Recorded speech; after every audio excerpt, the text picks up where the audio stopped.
ನಮಸ್ಕಾರ. ಸುದ್ದಿ ಮೃದಂಗ ವಿಶೇಷ ಕಾರ್ಯಕ್ರಮಕ್ಕೆ ಸ್ವಾಗತ. ನಾನು ಎಚ್.ಎಸ್. ಸುಧೀಂದ್ರ ಕುಮಾರ್. ಮೊಬೈಲ್ಗಳಿಂದ ಆಗ್ತಾ ಇರತಕ್ಕಂಥ ದುಷ್ಪರಿಣಾಮಗಳು ನೂರಾರು. ಅನೇಕರು ಡಿಜಿಟಲ್ ಅರೆಸ್ಟ್ ಆಗಿಬಿಟ್ಟಿದ್ದೇವೆ ಎನ್ನುವಂಥ ಭಯ. ಇನ್ನು ಕೆಲವೊಬ್ಬರಿಗೆ ಯಾವುದೋ ಲಿಂಕ್ ಬಂತು ಅಂತ ಲಿಂಕನ್ನು ಒತ್ತಿದ್ದೇವೆ, ನಮ್ಮ ಇಡೀ ಬ್ಯಾಂಕಿನ ಹಣ ವರ್ಗಾವಣೆ ಆಗಿದೆ ಎನ್ನುವಂಥ ಭಯ. ಯಾರನ್ನು ಸಂಪರ್ಕಿಸಬೇಕು ಅನ್ನುವಂಥ ಕೊರತೆ ಒಳಗೆ ಹಣ ಎಲ್ಲ ಮಾಯ ಆಗಿ ಹೋಗಿದೆ ಅನ್ನುವಂಥ ಕೊರಗು, ದುಃಖ, ದುಮ್ಮಾನಗಳ ನಡುವೆ ನೀವೇನು ಮಾಡಬೇಕು ಅನ್ನುವುದಕ್ಕೆ ನಗರ ಪೊಲೀಸ್ ನೈಋತ್ಯ ವಿಭಾಗದ DCP ಶ್ರೀಮತಿ ಅನಿತಾ ಬಿ ಹದ್ದಣ್ಣನವರು ಪೂರ್ಣ ವಿವರವನ್ನು ಕೊಟ್ಟರು ಸುರಕ್ಷಾ ಕಾರ್ಯಕ್ರಮಗಳಿಗೆ. ನಾನು ಈಗಾಗಲೇ ಪೊಲೀಸ್ ಇಲಾಖೆಯ 3 ವರದಿಯನ್ನು ನಿಮಗೆ ಕೊಟ್ಟಿದ್ದೇನೆ. ಸುರಕ್ಷಾ ಕಾರ್ಯಕ್ರಮಗಳಿಗೆ ಕೊಟ್ಟಂಥ ಅವರ ಮಾತುಗಳು, ಮೊದಲು ನೀವು ಯಾರನ್ನು ಸಂಪರ್ಕ ಮಾಡಬೇಕು, ಹೇಗೆ ಸಂಪರ್ಕ ಮಾಡಬೇಕು, ನಾವು ಹೇಗಿರಬೇಕು, ಹಿಂದೆ ಹೇಗಿರ್ತಾ ಇತ್ತು, ಕೌಟುಂಬಿಕ ಜೀವನ ಹೇಗಿತ್ತು, ಇವತ್ತೇನಾಗಿದೆ ಅನ್ನುವಂಥ ಪೂರ್ಣ ವಿವರವನ್ನು ಅನಿತಾ ಬಿ ಹದ್ದಣ್ಣನವರು ಮಾತನಾಡಿದರು. DCP ಅವರು ಮಾತನಾಡಿದಂಥ ಪೂರ್ಣ ವರದಿಯನ್ನು ನಿಮ್ಮ ಗಮನಕ್ಕೆ ಕೊಡ್ತಾ ಇದ್ದೇನೆ. ಈ ವೇದಿಕೆಯನ್ನು ನಿಮಗೋಸ್ಕರ ನಾವು ಹಮ್ಮಿಕೊಳ್ಳಲಾಗಿದೆ. ಮುಖ್ಯವಾಗಿ ಈ ವೇದಿಕೆಯಲ್ಲಿ ಎಲ್ಲ ಸಾಧಕಿಯರನ್ನು ನಿಮ್ಮ ಮುಂದೆ ನಿಲ್ಲಿಸಿ ಅವರ ಒಂದು ಸಾಧನೆ ಬಗ್ಗೆ ನಿಮಗೆ ತೋರಿಸಿಕೊಟ್ಟು, ಪ್ಲಸ್ ಆ ತರದ ಒಂದು ಸಾಧನೆ ನಿಮ್ಮಲ್ಲೂ ಕೂಡ ಶಕ್ತಿ ಇದೆ. ಆಮೇಲೆ ಮಹಿಳೆಯ ಒಂದು ಸಾಧನೆ ಮಾಡಬೇಕಾದ್ರೆ ಯಾವ ಯಾವ ಹಂತದಿಂದ ಕೆಳಗಡೆಯಿಂದ ಎಷ್ಟೊಂದು ಪ್ರಯತ್ನ ಪಟ್ಟು, ಎಷ್ಟೊಂದು ಕಷ್ಟಪಟ್ಟು ಅವಳು ಈ ಒಂದು ಸಾಧನೆ ಮಾಡಿದಾಳೆ ಅನ್ನುವಂಥ ಗುರಿ ಹಾಗೂ ಆಕೆಯ ಒಂದು ಸುರಕ್ಷತೆ ಬಗ್ಗೆ ಈ ಒಂದು ಕಾರ್ಯಕ್ರಮ ಉದ್ದೇಶ ಆಗಿತ್ತು. ಈ ಕಾರ್ಯಕ್ರಮದಲ್ಲಿ ನಮ್ಮ ಜೊತೆ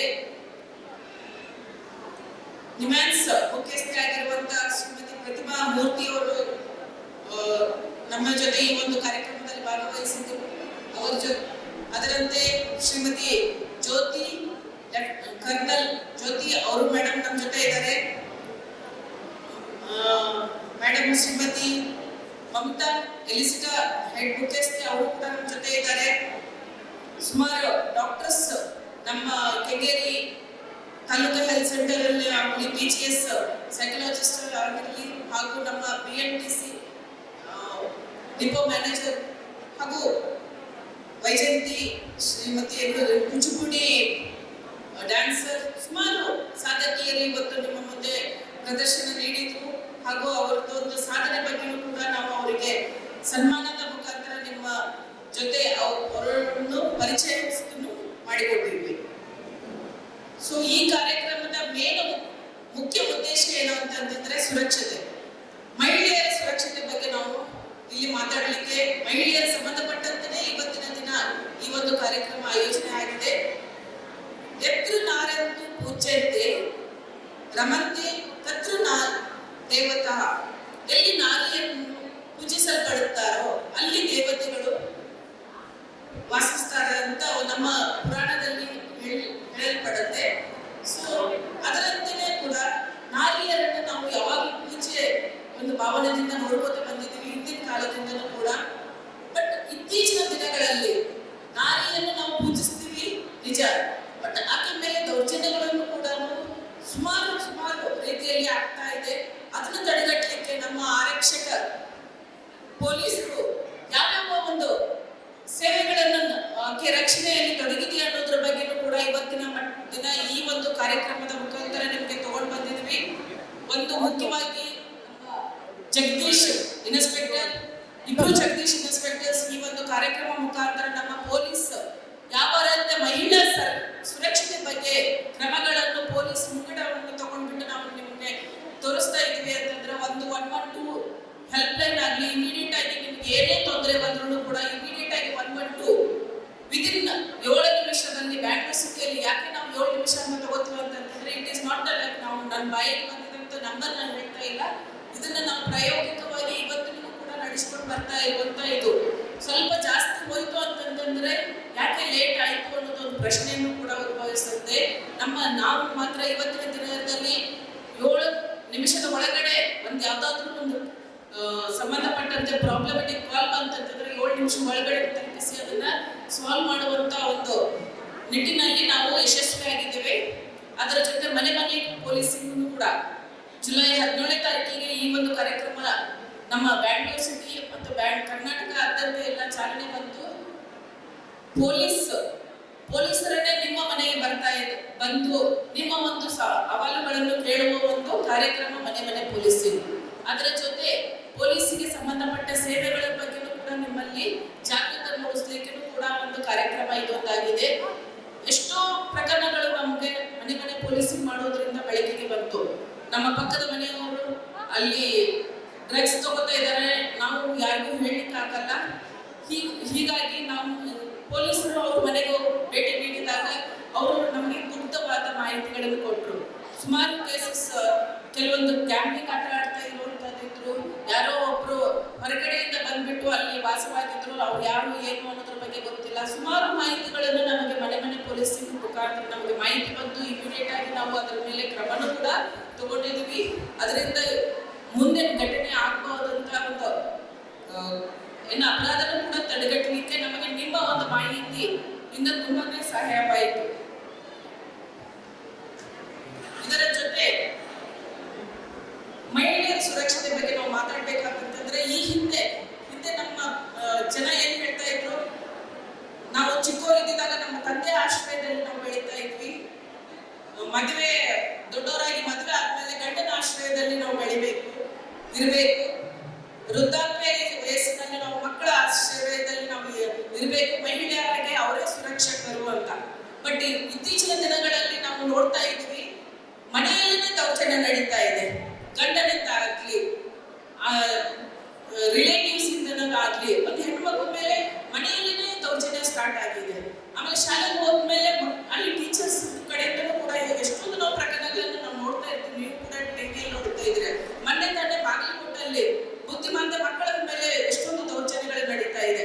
ಸೊ ಇಂಥ ಒಂದು ಪ್ರಕರಣದಲ್ಲಿ ಸುಮಾರು ನಾವು ನೋಡ್ತಾ ಇರ್ತೀವಿ. ಇನ್ನು ಮದುವೆ ಆಗಿ ಗಂಡನಿಂದ ಡೊಮೆಸ್ಟಿಕ್ ವೈಲೆನ್ಸ್, ಅಲ್ಲಿನೂ ಕೂಡ ಸುಮಾರು ಪ್ರಕರಣಗಳು ನಾವು ಇತ್ತೀಚೆಗೆ ನೋಡ್ತೀವಿ. ವರದಕ್ಷಿಣೆ ಕೊಲೆ, ವರದಕ್ಷಿಣೆ ಸಂಬಂಧ ಅಥವಾ ಇನ್ನು ಬೇರೆ ಯಾವುದೇ ಒಂದು ಸಂಬಂಧಪಟ್ಟಂತೆ ಮಹಿಳೆ ಮದುವೆ ಆದ ಮಹಿಳೆ ಗಂಡನ ಕಡೆಯಿಂದನೇ ಆಕೆಗೆ ತೊಂದರೆಯನ್ನು ಅನುಭವಿಸ್ತಾ ಇದ್ದಾಳೆ. ಇನ್ನು ಮಕ್ಕಳು ನಮ್ಮನ್ನು ಎಲ್ಲಿ ರಕ್ಷಣೆ ಚೆನ್ನಾಗಿ ಮಾಡ್ತಾರೆ ಅನ್ನೋದು ಎಲ್ಲಿ ಯಾರು ಗ್ಯಾರಂಟಿ ಆಗಿ ಬರೆದುಕೊಳ್ಬಹುದು?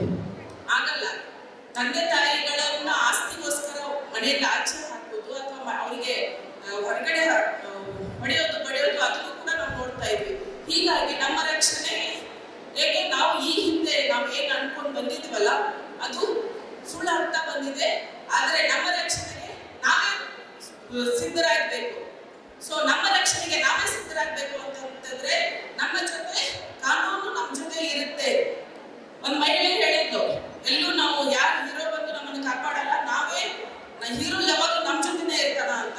ಅಂದ್ರೆ ನಾವು ಹೀರೋಯಿಸಮ್ ಅಂದ್ರೆ ನಮ್ಮ ಕಾನೂನು ಅರ್ಥ ಮಾಡ್ಕೋಬೇಕು. ನಾವು ಹೆಂಗೆ ಯಾವ ರೀತಿ ಇರಬೇಕು, ನಮಗೆ ರಕ್ಷಣೆಗೆ ಏನೇನೆಲ್ಲ ಸೌಲಭ್ಯಗಳಿದ್ದೇವೆ, ನಮ್ಮ ಹತ್ತಿರದಲ್ಲಿ ಏನೇನಿದೆ, ನಮ್ಮ ಜೊತೆ ಏನೇನಿದೆ ಅನ್ನೋದ್ರ ಬಗ್ಗೆ ತಿಳ್ಕೊಂಡಿರ್ಬೇಕು. ಅದೇ ನಮ್ಮನ್ನ ರಕ್ಷಣೆ ಮಾಡುತ್ತೆ ಅಂತ. ಯಾವ ಟೈಮಲ್ಲಿ ಯಾರು ಕೂಡ ನಮಗೆ ಬಂದು ಹೊರಗಡೆಯಿಂದ ಬಂದು ನಮಗೆ ಒಂದದ್ದು ಕೃಷ್ಣ ದ್ರೌಪದಿಗೆ ಸೀರೆ ಕೊಟ್ಟಿದಾಗ ಯಾರು ನಮ್ಗೆ ಆ ಥರ ಬಂದು ನಮ್ಗೆ ರಕ್ಷಣೆ ಮಾಡಲ್ಲ. ನಮ್ಮ ರಕ್ಷಣೆಗೆ ನಾವೇ ರಕ್ಷಕರು ಅಂತ ಹೇಳ್ಬಿಟ್ಟು ಈ ಒಂದು ಕಾರ್ಯಕ್ರಮದ ಮುಖಾಂತರ ಮಹಿಳೆಯರಿಗಿರುವಂತಹ ಕಾನೂನಿನ ಬಗ್ಗೆ ಸುಮಾರು ಜಾಗೃತಿಯನ್ನು ಮೂಡಿಸಲಿಕ್ಕೆ ನಾವು ಒಂದು ಪ್ರಯತ್ನ ಪಟ್ಟಿದ್ದೀವಿ. ಅದರ ಜೊತೆ ಮಹಿಳೆಯರು ಯಾಕೆ ಅಸುರಕ್ಷಿತರು ಅಂತ ಹೇಳ್ಬೇಕು ಅಂತಂದ್ರೆ, ಮುಂಚೆ ಅಷ್ಟೊಂದು ನಾವು ಮಹಿಳೆಯರು ಹೊರಗಡೆ ಬಂದ್ಬಿಟ್ಟು ಕೆಲಸ ಮಾಡೋದಾಗಲಿ ಅಷ್ಟೊಂದು ನಾವು ಗುರುತಿಸ್ಕೊತಾ ಇಲ್ಲ. ಒಂದು 4 ಗೋಡೆ ಮಧ್ಯದಲ್ಲಿ ನಾವು ಬದುಕ್ತಾ ಇದ್ವಿ. ಒಂದು ಹೆದರಿಕೆಯಿಂದ ಅಲ್ಲಾಗ್ಲಿ ಅಥವಾ ಒಂದು ಏನೋ ಒಂದು ಸಮಾಜದ ಈ ತರ ನೀತಿ ರಿವಾಜಗಳಿಂದಾಗ್ಲಿ ನಾವು ಒಂದು 4 ಗೋಡೆ ಮಧ್ಯದಲ್ಲಿ ಇದ್ವಿ, ಎಲ್ಲಿಯೂ ಹೊರಗಡೆ ಬಂದು ಆಚೆ ಮಾಡ್ತಾ ಇಲ್ಲ. ಬಟ್ ಇತ್ತೀಚಿನ ದಿನಗಳಲ್ಲಿ ನಮಗೆ ಒಂದು ಎಂಪವರ್ಮೆಂಟ್ ಸಂಬಂಧಪಟ್ಟಂತೆ ಒಂದು ಆರ್ಥಿಕ ಸಾಮಾಜಿಕ ನಮ್ಮದೇ ಆದ ಒಂದು ಭದ್ರತೆಯನ್ನು ನಾವು ತಗೊಳ್ಳಿಕ್ಕೆ ನಾವು ಆಚೆ ಬರ್ತಾ ಇದ್ವಿ. ಆ ಒಂದು ಹಕ್ಕನ್ನು ನಮಗೆ ನಾವು ಗಳಿಸ್ತಾ ಇದ್ವಿ ಅಂತಂದ್ರೆ ನಮ್ಮದು ಸುರಕ್ಷತೆ ಬಗ್ಗೆನೂ ಕೂಡ ನಾವು ವಿಚಾರಣೆ ಮಾಡಬೇಕು. ಇಂಥ ಒಂದು ನಿಟ್ಟಿನಲ್ಲಿ ಕಾನೂನು ಸಹಾಯ ಪಡೆದುಕೊಳ್ಳಿ ಅನ್ನೋದು ನಮ್ದು ಒಂದು ಕಿವಿ ಮಾತು ಈ ಒಂದು ಕಾರ್ಯಕ್ರಮದ ಮುಖಾಂತರ. ಆಮೇಲೆ ಇಲ್ಲಿ ಮಹಿಳೆಯರು ಸುಮಾರು ತಾಯಂದಿರು ಬಂದಿದ್ದೀರಾ. ನಮ್ಮ ಮಕ್ಕಳು ಎಷ್ಟು ಸುರಕ್ಷಿತ ಇದ್ದಾರೆ? ಯಾಕಂದ್ರೆ ಇತ್ತೀಚಿನ ದಿನಗಳಲ್ಲಿ ಮೊಬೈಲ್ ಅಲ್ಲಿ ಎಷ್ಟೊಂದು ಕೆಲವು ಕೆಟ್ಟ ವಿಡಿಯೋಸ್ಗಳನ್ನು ನೋಡ್ತಾ ಇದ್ದಾರೆ.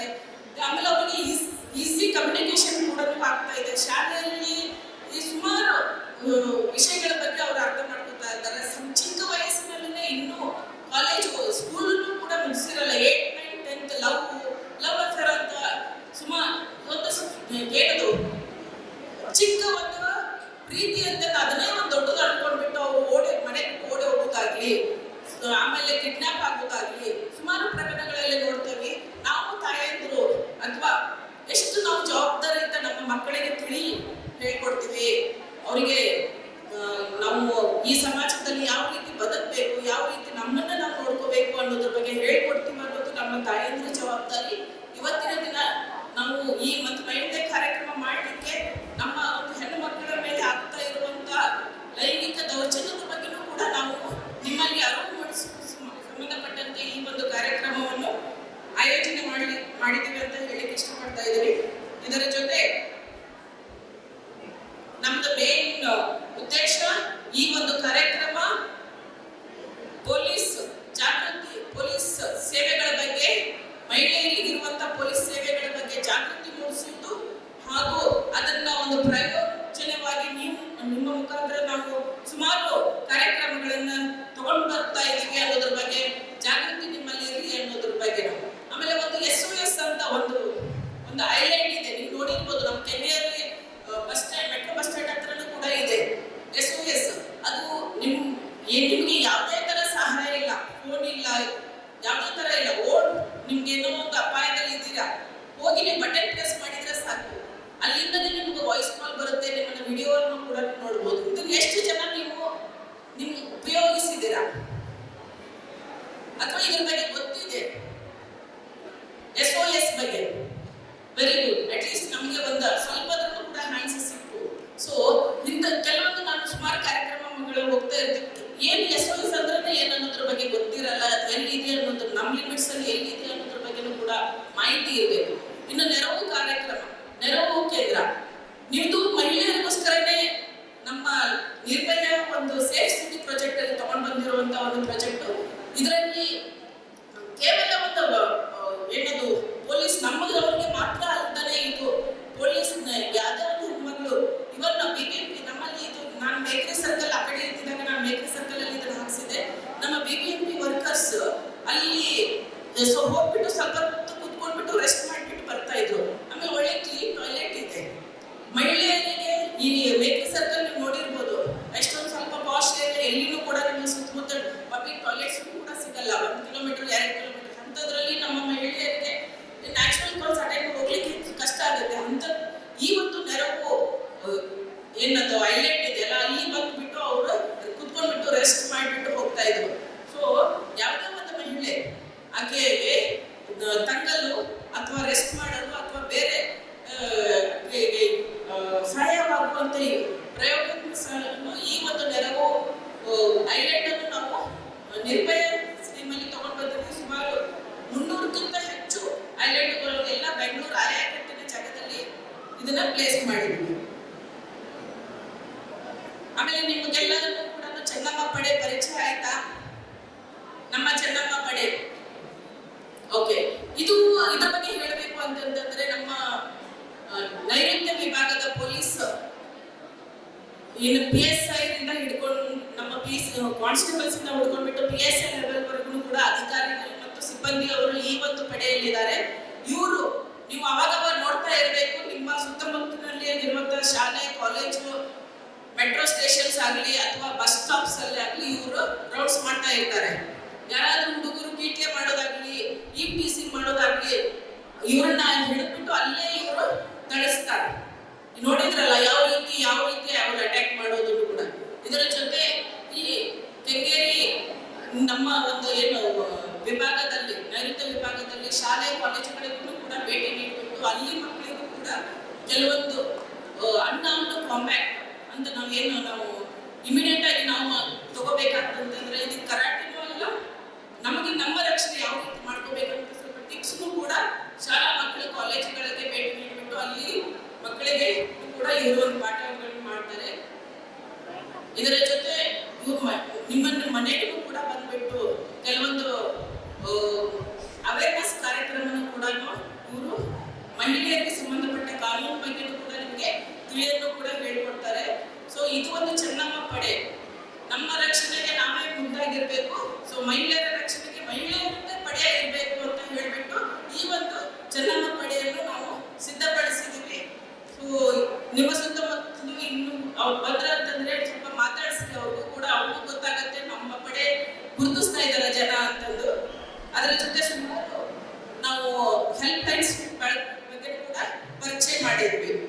ಬಟ್ ಇಂಪಾರ್ಟೆಂಟ್ ಎಲ್ಲರೂ ಕೂಡ ನಿಮಗೆ ಜಗದೀಶ್ ಅವರು ತುಂಬಾ ಚೆನ್ನಾಗಿ ಹೇಳ್ಕೊಟ್ಟಿದ್ದಾರೆ. ಬಟ್ ನಾನು ಒಂದು ಇಂಪಾರ್ಟೆಂಟ್ ಹೆಲ್ಪ್ ಲೈನ್ ಬಗ್ಗೆ ಹೇಳ್ತೀನಿ, ಅದು 1930. ಎದಕ್ಕೆ ಹೇಳಿ? ಅದು ನಾನು ನಮ್ಮ ಪೊಲೀಸರಿಗೆ ಕೇಳಿದಂಗಾಯ್ತು.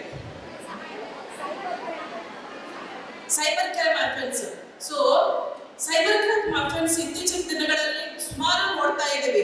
ಒಂದು ಮೊಬೈಲ್ ಯೂಸ್ ಮಾಡೋದನ್ನು ಕೂಡ ಯಾವುದೇ ರೀತಿಯಿಂದ ನಾವು ಸೈಬರ್ ಅಟ್ಯಾಕಿಗೆ ನಾವು ಬಲಿಯಾಗ್ತಾ ಇದ್ದೀವಿ. ಸೊ ಇವತ್ತು ನನ್ನ ಒಂದು ನಮ್ಮ ಸಿಸ್ಟರ್ ಇನ್ ಲಾ ಬೇರೆ ಊರಿಗೆ ಹೋಗ್ತಾ ಇದ್ದಾಗಿ ಫ್ಲೈಟ್ ಬುಕ್ ಮಾಡಬೇಕಾಗಿತ್ತು. ಬುಕ್ ಮಾಡಿದ್ರೆ ಆಕೆ ವೆಬ್ ಚೆಕ್ ಇನ್ ಬೇಕಿತ್ತು.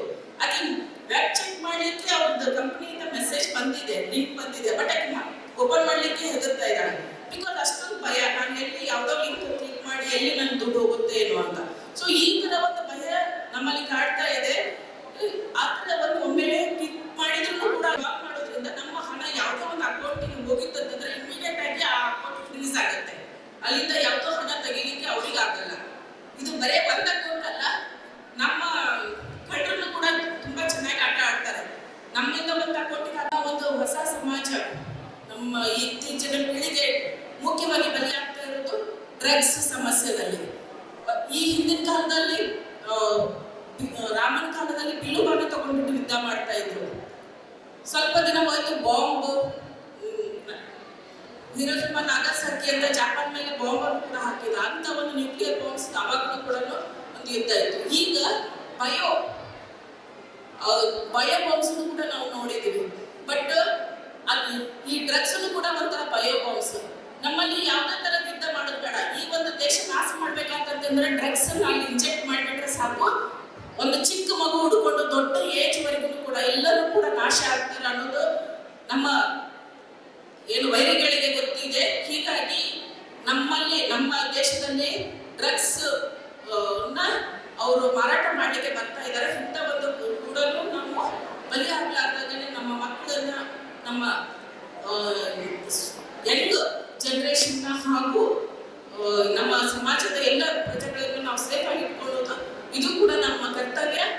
ಹೀಗಾಗಿ ಇದಕ್ಕೆಲ್ಲದಕ್ಕೂ ಕೂಡ ಒಂದೇ ಒಂದು ಮಂತ್ರ ಏನಂತಂದ್ರೆ, ನಮ್ಮ ಪೊಲೀಸ್ ಸೇವೆಗಳನ್ನ ಸರಿಯಾಗಿ ಮನದಟ್ಟು ಮಾಡ್ಕೊಳ್ಳಿ, ಅದರ ಅರಿವಿನ ಬಗ್ಗೆ ತಿಳ್ಕೊಳ್ಳಿ. ಅದು ಹಾಗೂ ಯಾವುದೇ ಒಂದು ಸಮಸ್ಯೆ ಬಂದ್ರೂ ಕೂಡ ನಾವು ಪೊಲೀಸರು ನಿಮ್ಮ ಜೊತೆ ಇರ್ತೀವಿ. ಹಾಗೂ ಈ ಒಂದು ಎಲ್ಲರೂ ಕೂಡ ನಾವು ಕ್ರಿಮಿನಲ್ ಅಫೆನ್ಸ್ಗೆ ನಾವು ಭೇದಿಸ್ಲಿಕ್ಕೆ ಯಾವತ್ತೂ ನಾವು ಸಿದ್ಧ, ಇನ್ನು ಮುಂದೂ ಕೂಡ ನಾವು ಸಿದ್ಧರಾಗಿರ್ತೀವಿ ಅಂತ ಹೇಳ್ತಾ ಈ ಒಂದು ಕಾರ್ಯಕ್ರಮ ಇಷ್ಟು ಅಚ್ಚುಕಟ್ಟಾಗಿ ನಡೆಸಿಕೊಟ್ಟಿರುವಂತ ನಮ್ಮ ಕೆಂಗೇರಿ ಇನ್ಸ್ಪೆಕ್ಟರ್ ಆಗಿರುವಂತಹ ಶ್ರೀಯುತ ಜಗದೀಶ್ ಅವರಿಗೆ ಮತ್ತೊಮ್ಮೆ ಧನ್ಯವಾದಗಳನ್ನು ಹೇಳಲಿಕ್ಕೆ ಇಷ್ಟಪಡ್ತಾ ಇದ್ದೀನಿ. ಹಾಗೂ ಈ ಒಂದು ಕಾರ್ಯಕ್ರಮಕ್ಕೆ ಬಂದು ತುಂಬಾ ತಮ್ಮದೇ ಆದ ಒಂದು ಮಾತುಗಳಿಂದ ನಿಮ್ಮೆಲ್ಲರಿಗೂ ಕೂಡ ಸುರಕ್ಷೆ ಒಂದು ಕಾರ್ಯಕ್ರಮ, ಮಹಿಳಾ ಕಾರ್ಯಕ್ರಮ ಬಗ್ಗೆ ಅರಿವು ಮೂಡಿಸಿಕೊಟ್ಟಿರುವಂತ ಶ್ರೀಮತಿ ಪ್ರತಿಮಾ ಮೂರ್ತಿ ಅವರಾಗಲಿ, ಕರ್ನಲ್ ಜ್ಯೋತಿ ಮೇಡಮ್ ಅವರಾಗಲಿ, ಶ್ರೀಮತಿ ಮಮತಾ ಮೇಡಮ್ ಅವರಾಗಲಿ, ಹಾಗೂ ಇಲ್ಲಿಯ ಬಂದಿರುವಂತ ಎಲ್ಲ ಮಹಿಳೆಯರಿಗೂ ಕೂಡ ನನ್ನ ಹೃತ್ಪೂರ್ವಕವಾಗಿ ಧನ್ಯವಾದಗಳನ್ನು ಹೇಳಲಿಕ್ಕೆ ಇಷ್ಟಪಡ್ತಾ ಇದ್ದೀನಿ. ಶ್ರೀಮತಿ ಅನಿತಾ ಹದ್ದಣ್ಣನವರು ಮಾತನಾಡುವಂಥ ವಿವರವನ್ನು ಕೇಳಿದ್ರಿ. ಮತ್ತೆ ವಿಶೇಷ ವರದಿ, ವಿಶೇಷ ಮಾಹಿತಿಯನ್ನು ಹೊತ್ತು ಬರ್ತೇನೆ. ನಮಸ್ಕಾರ.